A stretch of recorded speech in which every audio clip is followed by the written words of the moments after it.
How can you get your colleagues to like you at work? What can you do to contribute to a healthy, safe, pleasant atmosphere rather than a toxic atmosphere in the workplace? When you interact with people at work, do you interact with the role or do you interact with the person who's doing the role? These are some of the things we talk about in this week's episode.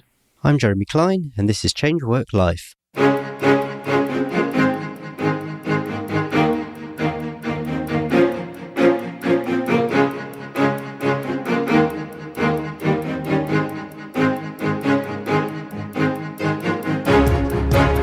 Hello and welcome to the Change Work Life podcast, the show where we're all about beating the Sunday evening blues and enjoying Mondays again. Now, my guess is most of you want to be liked at work. You want to get on well with your colleagues and you'd probably like them to have a favourable impression of you.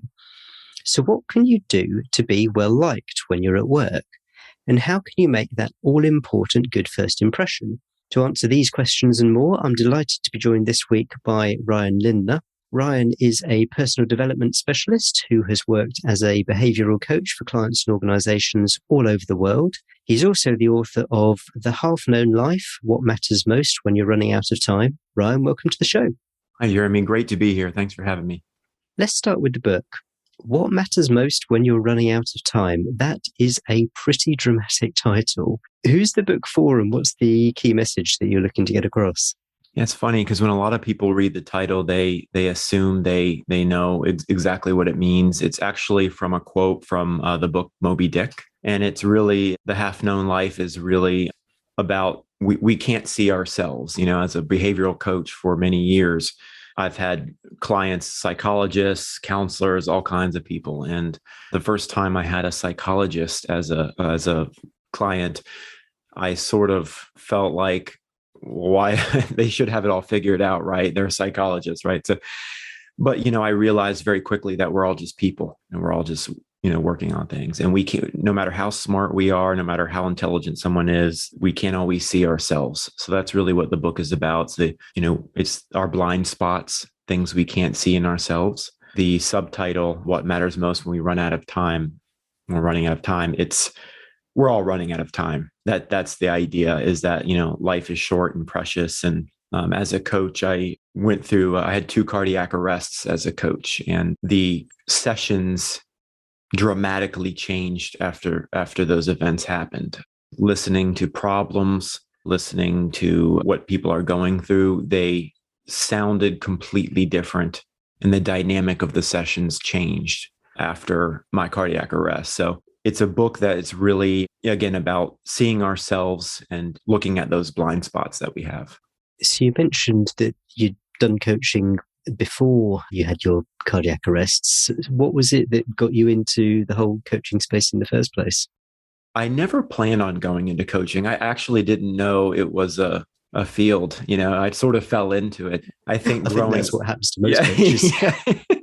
You're right. And growing up, I was so introverted and still am, of course, but I grew up with this terrible anxiety. And I always was drawn to, of course, at the time, coaching wasn't as prevalent as it is now, but I was drawn to personal development and really finding ways to feel like I was more whole, feel like I was enough, not realizing that I already was, but I was drawn to wellness. And so I got trained in it. I went to school and got formally trained, and I started working for wellness centers. And then I stumbled upon coaching and spoke to someone who's leading a little coaching group and got hired on for my first coaching role. But I loved the thought of just asking people questions and helping sort of guide them to see things they couldn't maybe otherwise see. So I was just drawn to it. But I think first I think a lot of us are drawn to things that not only interest us, but that help us as well. And that was the case with me. So when we spoke before, you talked about making yourself more attractive, which immediately can bring up certain connotations. What does that mean in a professional context? So another thing that my first stop in my career was in workplace wellness. And so what does that mean, workplace wellness? A lot of times it means being healthier and so forth. But one thing I started doing over the years, besides working with individuals, is I started working with groups, I started working with organizations. And more specifically, I help people perform better at work. And I managed some very large projects for different companies. And in that, I tracked things like turnover. Why do people leave their jobs? I worked for leadership companies. And we've all heard the saying, people leave, they don't leave bad jobs, they leave bad bosses or something like that. But really, it's people leave bad situations. They leave bad work cultures. And this comes back to the idea that we can't see ourselves. And most bosses, most leaders I have found, they don't think they're the problem. It seems, they always kind of point the finger somewhere else. And I think what we lose in those situations at work when turnover is high is that companies often make the mistake of reducing people to roles. They're not people, they're roles. They're a role to be filled, and they're not people. So I think once you take the humanity out of it, it becomes this corporate work culture, this stuffy kind of culture. People don't feel heard. They don't feel like they're people. They don't feel like they matter. And that's, what I talk a lot about in the book is, we all just want to feel heard. And so in terms of impressions, there's a shift that has to take place in order to see this turnover, this, people leaving their roles. And there are a lot of great leaders out there. I'm not grouping them all together, but this is a very common problem, is people tend to be more transactional. They're treated as roles. And you have that, I can give tons of examples, but typical stuffy work culture. It's the way that we communicate at work. Only 34% of people are actively engaged at work, meaning they're present there. And that number drops to about 2%. 2% when employees do not feel supported by their bosses.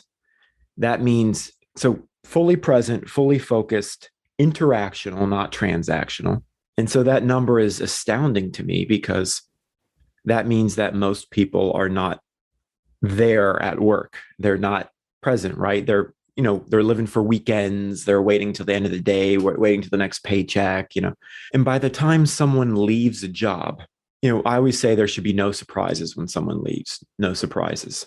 If a leader is surprised that their employee has left and it came out of nowhere, they've not done their job in terms of creating people leave all the time, and that's fine. Maybe they leave for better opportunity but if they leave for other reasons, that they were unhappy and a lot of people do, there shouldn't be no surprises. It should be a relationship where you understand what's going on and you have your fingers on the pulse of the workplace culture.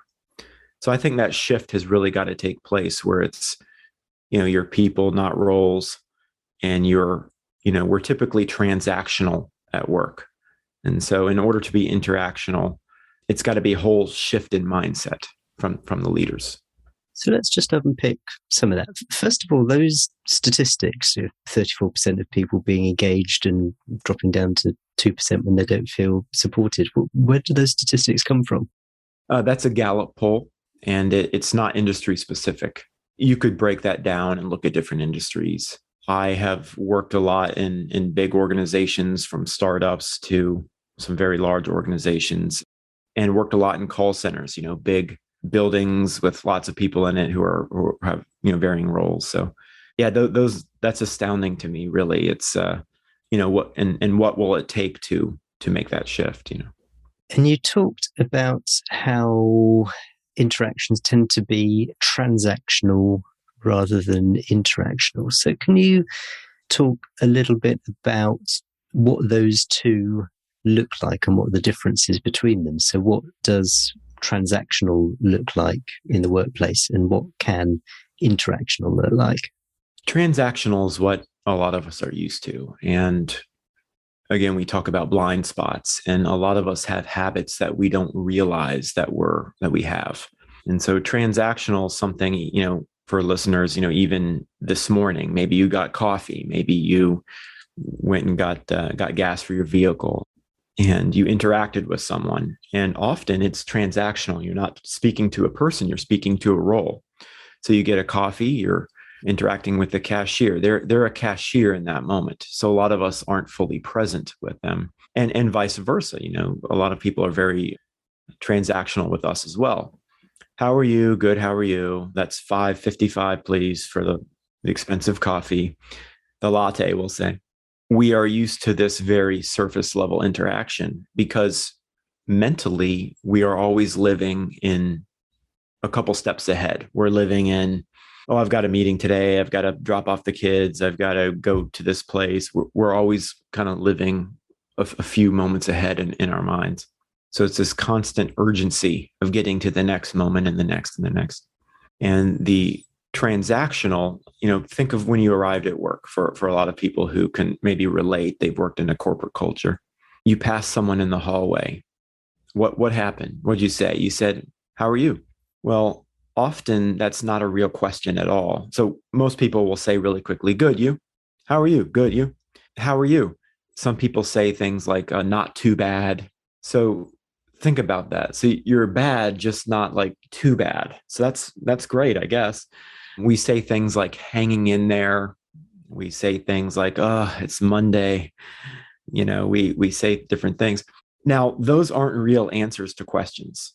And those aren't real questions. Those are just pleasantries. We're just greeting. It's like a hello. At least it is, here in the US. And when how are you? Good, you? How are you? Not too bad. Those are, again, just pleasantries. We're not fully there. And when you are interactional with someone, most people aren't used to that type of experience, but you can feel it. You can feel the difference. I once had a man enter one of the wellness centers I was at, and he walked up and he said, how are you? And he stood there and he waited for a real answer. And this was years ago, and clearly it had an impression on me because I remember it years later, but it was the same question. You can just feel if it's real or not, if it's genuine. So in a workplace context, now, if I'm going to get a coffee, I probably do just want to get a coffee. And I might ask the cashier, or the cashier will probably ask me how I'm doing. And I'll say, oh, I'm well, how are you? And we won't get much beyond that. And I'll pay my $5.55 for a latte and then walk out. But that's because, at that point in time, there's probably a queue of people behind me. I'm entering into the transaction. That's my purpose for being there. How might it look that's different in a workplace context where we're dealing with people that we might have worked with them for years, and you probably still do have these initial conversations where you pick up the phone to them and it'd be, how are you? Yeah, I'm fine. How are you? And then you get on to whatever it was that you phoned them up about. So what might that look like in a workplace context, and why? What are the benefits of it looking different to that sort of, hi, how are you? Hi, how are you? Let's get on with whatever it's we need to talk about. Well, even in the workplace, you find that it's not a lot of difference from the interaction in the coffee shop, because most people have a specific task or something they're trying to accomplish, oftentimes. But people always, well, first of all, with an impression, people always notice two things about you in every interaction. Number one is of no surprise, I'm sure, to a lot of people, but they get a feeling for your competence. They get a feeling for how effective you're going to be, how you're doing your job. They get a feel for that. But the second thing they notice, and when I do a lot of workshops on impressions and sort of being more interactional, you get a lot of people guessing things that are, oh, people notice your nonverbals, right? They notice your, the way you present yourself, and that's all correct. But people notice your warmth. So they notice those two things about you right away, your competence and your warmth. And I like that word a lot, warmth, because it encompasses a lot for me. It encompasses a lot. It's the entire way you're coming across. And in order to be warm, you can't be transactional. You've got to be, there's got to be some presence there in an interaction. Well, how can you be more present? Well, it's the entire way. It comes back to your habits. It comes back to the entire way that you interact with people and being aware of it. You take a look at corporate meetings, even emails, professional emails. How do people sign their emails in the corporate world a lot of times? Well, here they sign it, they say things like regards and things like that. And when you sign something regards, that's not the way we speak. And I wouldn't call it warm either. It's a more sterile, sort of cold way of interacting. And that's just a tiny example. But the point is we often say things that we don't actually mean. And everything is sort of that means to an end. So when we sign an email, regards, imagine if the last time you talked to somebody on the phone, you hung up and you were like, regards, and then you hung up. I had a colleague and we always joked together, and, sometimes people sign their emails warmly or whatever. I've seen people criticize other people at work and they'd still sign their emails warmly and all that. So for me, it's about, number one, how are you coming across to other people and being aware of that?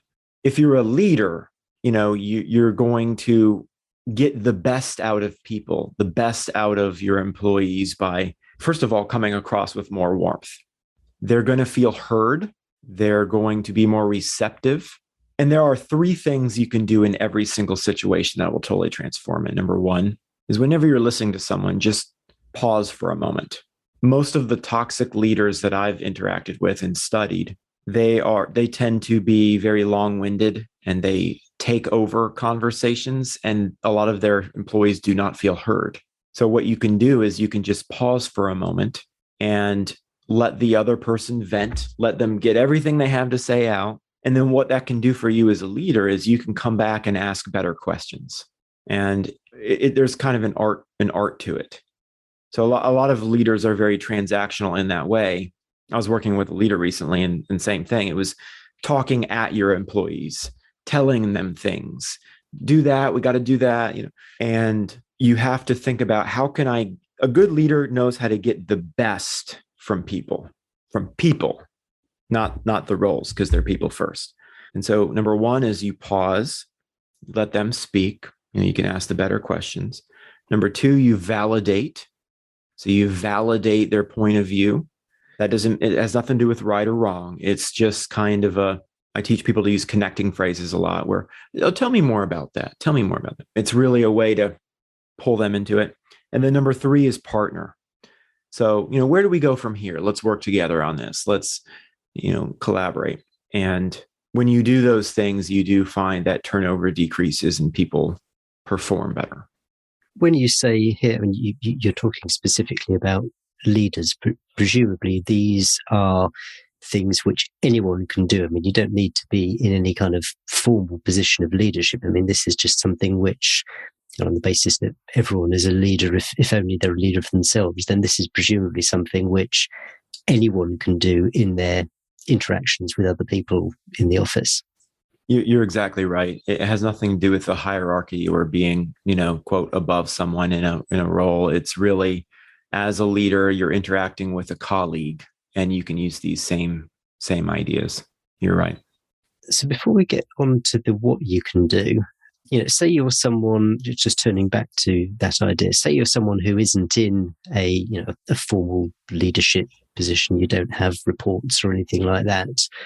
What's the advantage to someone in shifting their behaviors so that they do inject more warmth, that they do treat conversations as being less transactional and more interactional? So what's the benefits for kind of, the average Joe at work?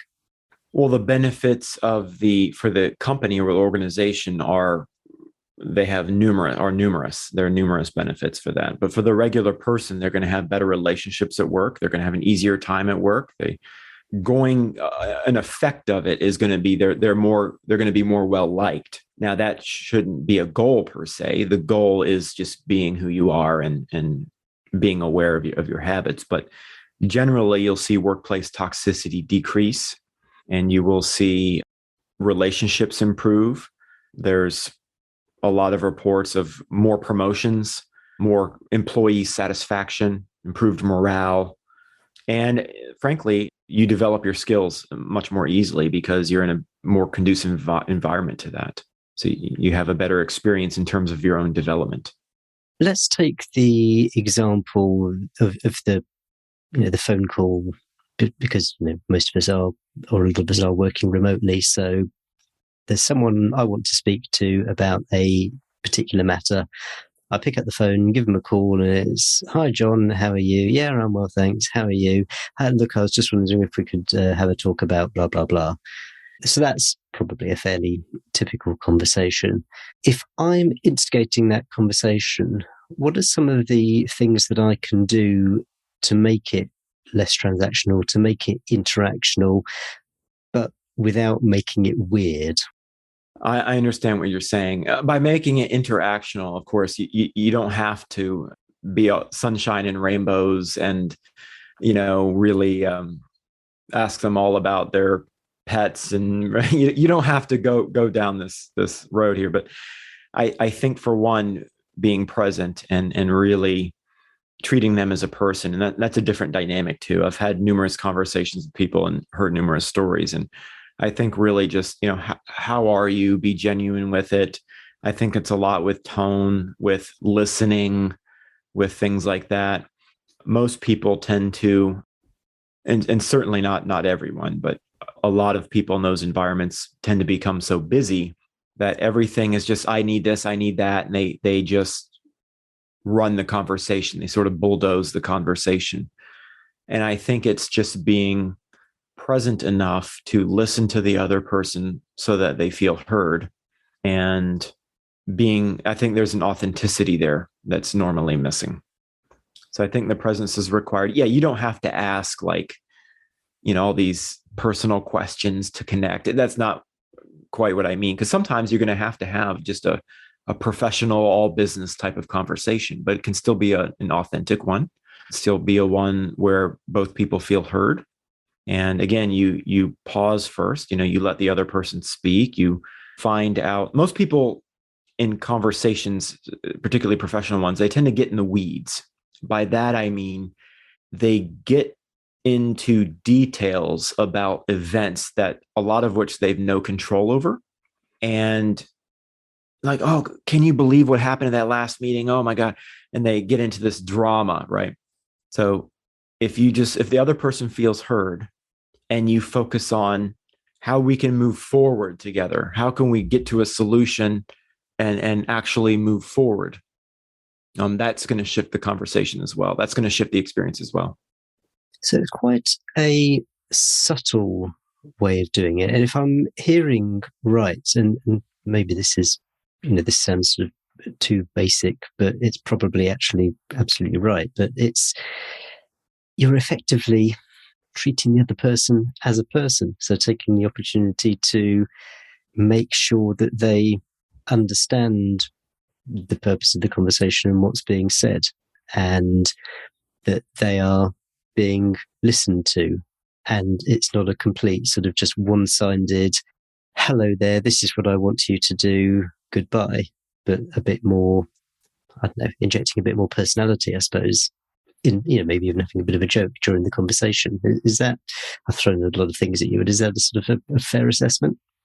I would say you hit the nail on the head. It's exactly correct. And most people may think, well, I know some of that, but and when I think back of all my clients I've had, and a lot of the clients I've worked with come to me and they say, well, I've read all the self-help books and all that. There's a difference between intellectually understanding something and then actually going and doing it and making it a habit. And I think when we have interact or transactions that, most conversations are a means to an end. It's just getting information or relaying information. And over time, we sort of lose the humanity in that. And so we need to slow down for a minute. And oftentimes in conversation, there's nothing earth shattering that I'm doing. It's really just being there with the person and not trying to be. I don't start off with, this is what I need. This is it's, hey, I'm interacting with this person, and that relationship is the most important part of that. And when you look at toxic cultures, what has happened over time is that in these conversations, most leaders, and by leaders, I do mean anyone can be a leader. Over time, people often feel like they are talked at instead of with. And there's numerous studies, numerous polls that have occurred regarding this. And they feel, talked at, they don't feel heard at work. They feel like they have no control. And bosses often, they're quick to talk to their employees when they do something wrong, but oftentimes they miss the things that they've done well. And when people feel like they are criticized and not heard, and they're going to always react defensively. Here's an example that will tie it together. If you have a difficult conversation at work, this is what it looks like this is a way not to do it versus a way to do it. If you're having a difficult conversation at work with someone and you've got to talk to them about something that is generally transactional, maybe you have to criticize them. They had a bad performance. Let's say they had a bad meeting or something. They were leading a meeting. They had a bad meeting. So you talk to them after the meeting about their bad performance. There's two ways you can handle it. The first way is what a lot of leaders do, and that's, you had a bad performance. I've seen a lot of leaders, they handle it like, if we don't improve the performance, unfortunately, I've got to write you up, or I've got to, at worst, terminate you, fire you, or you have until 2 weeks to improve your performance, or whatever it is. And that person is always going to react defensively because they're threatened. But what you find is that in any situation, if you just pause, most people will call themselves out if you just ask the right question. So how do you feel like that meeting went? How do you feel? Is there anything that you could have done better, do you think? Yeah, I kind of messed up in this one part. I feel like I wish I had done better. Oh, really? Tell me more about that. So what would you improve? What happened? And a lot of bosses make assumptions. Was the bad performance due to, maybe that person had a family tragedy occur the day before and it threw them off. Maybe they needed more training. Maybe we just assume that, okay, they had a bad performance and I need to talk to them about that. But really, any number of things could have happened. But again, if you're always thinking with the mindset of how can I help people be at their best, you pause, you listen, you ask the right questions, and oftentimes the conversation will handle itself. So if you can avoid threatening people or having them feel threatened, if you can avoid triggering that, people aren't going to react so defensively, and you're not going to lose that relationship. So you're right, there really is an art form to it. One thing I'd like to explore is the difference between making an impression on people that you've met for the first time versus how you interact with people that you might have been working with or known for some time. Because clearly when you have been working with someone for a length of time, you'll find out a bit about them. It's easier to have conversations with them. So rather than the just, how are you? You might know that, I don't know, their spouse has come down with COVID or something like that, and you're asking them how are they doing? Are they okay? And that sort of stuff. It's, in some ways, it should be, isn't necessarily, but it should be easier to have those sorts of interactions with people that you know a bit better. So when you're meeting someone for the first time, and it might be a job interview, it could be a networking event, what are some of the ways that you can apply what we've been talking about to those sorts of interactions so that people think more favorably of you as someone that they might want to employ or they might want to do business with? People tend to root for people they like. And I often teach about persuasion and manipulation, not in a bad way, but just understanding human relations and how to make those impressions. And when you meet someone for the first time, most people, again, are transactional. Most people, when you meet someone for the first time, what's the first question they ask? Oh, so what do you do? What do you do? Or what do you do is, that's about you. It's not who you are per se, but again, it's more of the role. And depending upon, if you ask someone what they do 10 years ago versus now, it's just making conversation. But people tell you about themselves. They give you their resume or their CV. They give you that. That's the first thing they talk about usually when you're meeting someone for the first time, maybe in a professional setting or personal one. They talk about they go into their resume or their CV. So what you want to do is you want to, again, it's connecting with people. And let's take an interview, for example. Yes, they want to make sure you are competent for a role and you've got the right experience for a role. But what helps them make that choice is if they like you. I mean, that it comes down, no one's going to hire someone they don't like, right? So there is an element of that, even subconsciously, there's an element of that. Do they like this person? Because interviewers, employers ask themselves two questions when they're interviewing someone. Number one, can this person do the job and do it well? And number two, will I like to work with them? And again, it's coming across in an interview. You never want to come across scripted, robotic. You want to come across as someone who they would enjoy working with. So what I recommend a lot is, again, the competence, that the warmth, I think, is people perceive that as someone friendly, someone they like to work with. I think just being a person, don't try too hard to be a role. I think a lot of people, when they're in an interview situation, they always read the job description and they try to, yes, I've done this. And they try to speak like they're a robot or they are the role, but you're just a person. Just speak to the other person like a person. And it sounds simple, but just focus more on the relationship first. And the rest will, if it's there, it's there. But focus more on the relationship. So again, for the first time, the warmth, how you come across, I recommend when you're meeting someone, let them do more of the talking at first. Ask them the right questions. If you ask them the right questions and you take interest in them, most people, their favorite topic is, frankly, often themselves. So it's like that saying, enough about me. What's that saying? Enough about me. Let's talk about you. Now, what do you think of me? It's like, it's that saying. So after reading, tons of studies, and like most people in those situations, if you just ask the right questions, listen to the other person first. Oh yeah, tell me more about that. Oh, that's amazing. And seek to understand other people, seek to understand, and they're going to like you.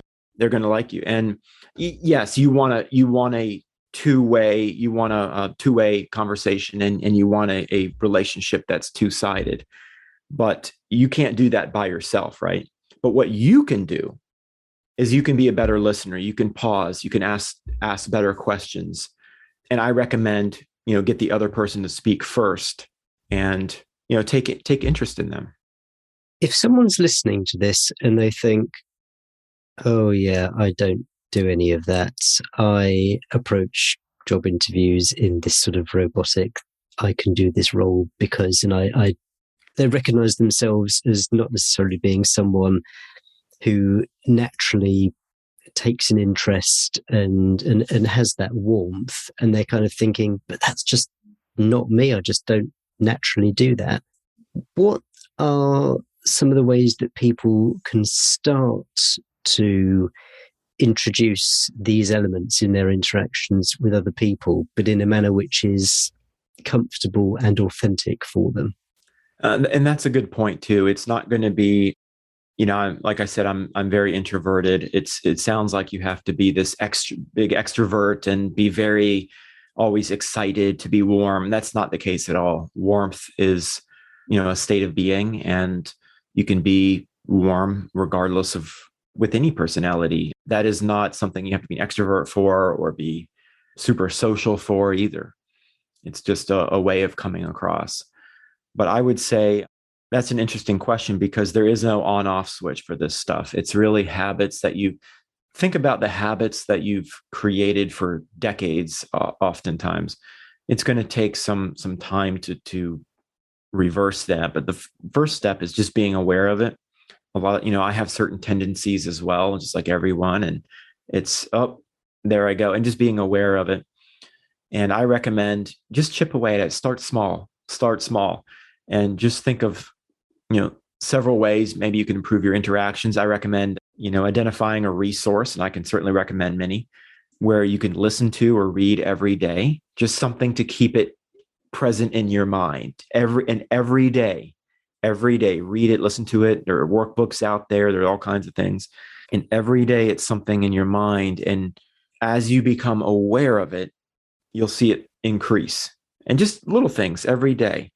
Maybe you change your greeting, the way you greet people. Maybe you, in the workplace, and you're wanting to come across differently. Maybe you test different things, and again, just maybe you're just present in conversations, more present, and you don't jump in right away. Maybe you let the other person talk first, and you listen, and you try to ask a couple better questions. That's a great way to start. Try it once today.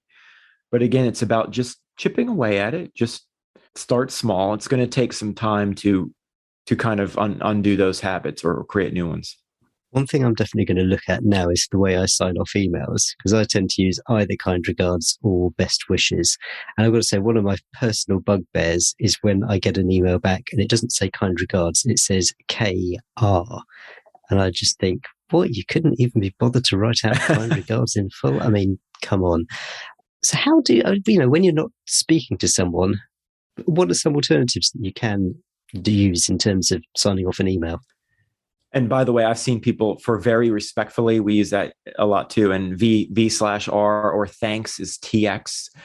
And I think I've seen an email all about criticism and criticizing someone, and they sign it thanks or like warmly or something.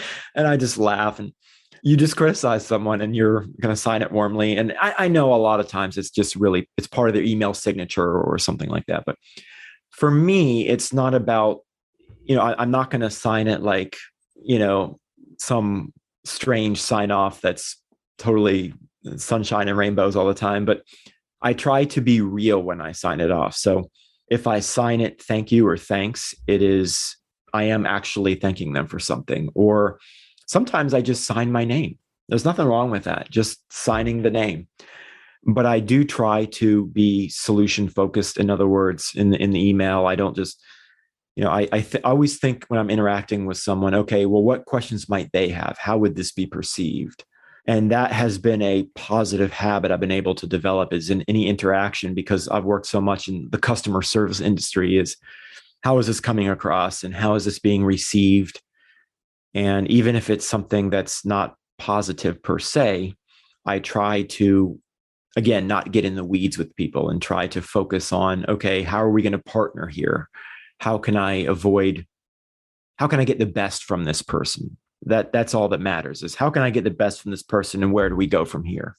But I think it's just about the authenticity. And I think people know, they know, if you sign something V/R or KR or whatever, it doesn't mean anything for people. And I think as long as you mean what you say and you're deliberate with it, I think people can feel that.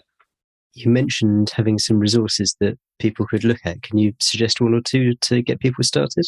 One resource is a book that's came out in the past maybe 7-8 years, is called Rework. It just by Jason Fried. It really helps you rethink work environments and what's the traditional work environment.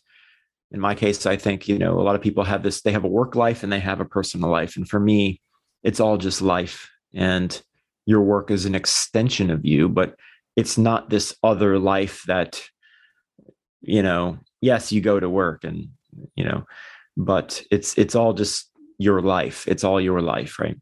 And that resource, it allowed me to think just a little bit differently. Another resource that's good, and this one's an older one, but it's a classic, and even though it's got some age on it, again, classic, and it's got some tips that are relevant today, I think, and just in terms of how we think of our own worrying, our own approach.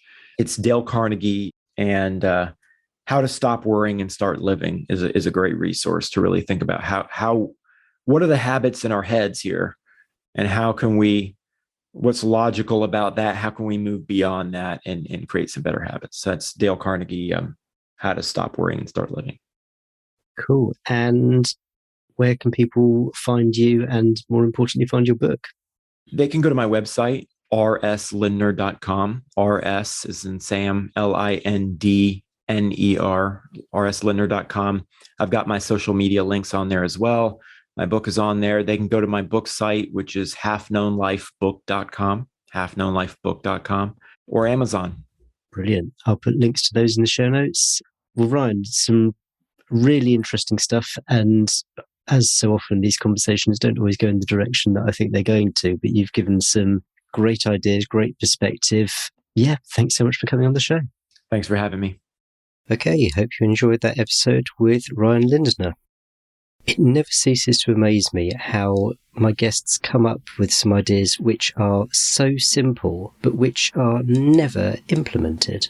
I mean, how many times do you have conversations with your boss at work and your boss speaks to you as the person rather than because they want you to update them on what you're doing in your role, or they've got an instruction for you in your role?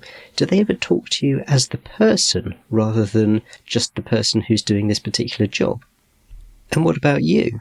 When you're interacting with others, do you speak to them as the person, finding out a bit more about them and getting to know them better?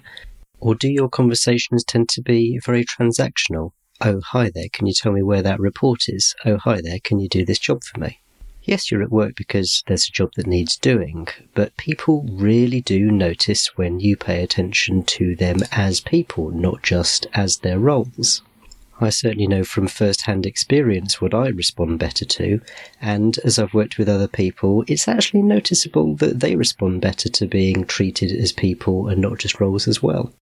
If you want to go back and dig into any of this episode, there's a full transcript on the show notes page for this episode, which is at changeworklife.com/136. That's changeworklife.com/136. And as well as the transcript, there's a summary of what we talked about and links to the resources which Ryan mentioned. I mentioned at the end of the last episode that I'm now offering career coaching. As I record this, I don't actually have anything on my website about that, but it's something that I'm now offering, and I'm really looking to help anyone who feels like they're not yet getting the most out of their career. Maybe you're looking to improve your own relationship with your colleagues. Maybe you're not sure what steps to take to try and get promoted. Maybe you want to get to a position where you enjoy more of the work that you do on a day-to-day basis. If you're someone who feels like they could get more out of work, but you're not quite sure how to do it, then get in touch. Drop me a message via the contact form on my website. That's changeworklife.com/contact. Let me know that you're interested in coaching and I'll get in touch. I offer free 30-minute calls so we can find out more about each other, and more importantly, you can find out whether I'm someone who can help you and you'd like to work with me. So if any of that's of interest, get in touch. That's via the form at changeworklife.com/contact. Now, regular listeners will know that one of the things I'm interested in is generally being well at work, so looking after yourself, staying healthy. And one of the topics I've been interested in exploring is meditation. Well, in 2 weeks' time, that's what we're going to dive into. I've got a great interview lined up where we're really going to go into the basics of meditation. What is it? What are the benefits? How can it help you? If you're at all interested in personal well-being, then it's definitely going to be an episode you're going to want to listen to. So make sure that you have subscribed to the show if you haven't already. And I can't wait to see you in 2 weeks' time. Cheers. Bye.